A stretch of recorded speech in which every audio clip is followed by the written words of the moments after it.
سینہ کو بھی کرے، چہرے کو پھاڑے، وہ ہم میں سے نہیں لڑے۔ اور اس پورے واقعے کو لپیٹ میں لے کر دراصل صحابہ کرام کے زبان درازی کا دروازہ کھلتا ہے۔ حضرت امام حسین کی شہادت کو لے کر لوگ سیدنا امیر معاویہ پہ کلام کرتے ہیں، وہ صحابی جن کے بارے میں اللہ کے رسول نے فرمایا کہ میرے صحابہ کو برا بھلا نہ کہنا، اگر تم لوگ احد پہاڑ کے برابر بھی سونا خرچ کر لو تو ان کے آدھے مد کے برابر کو نہیں پہنچ سکتے۔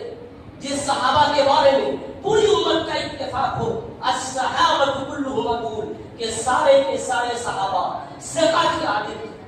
آپ اگر صحابہ پہ کلام کرتے ہیں اس کا مطلب یہ ہے کہ آپ اپنے دین پہ کلام کرتے ہیں۔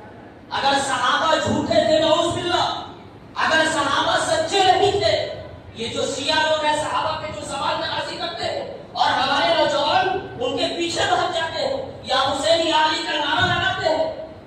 آپ اس چور دروازے سے کتنی بڑی مصیبت موڑ لے رہے ہیں آپ کو نہیں معلوم۔ صحابہ پہ زبان درازی کا مطلب یہ ہے کہ اگر صحابہ کرام جھوٹے ہوں گے تو جس صحابہ نے قرآن ہم تک پہنچایا ہے وہ قرآن جھوٹا ہوگا، جس صحابہ نے نبی کا فرمان ہم تک پہنچایا ہے وہ فرمان جھوٹا ہوگا۔ پوری کی پوری اسلامی تاریخ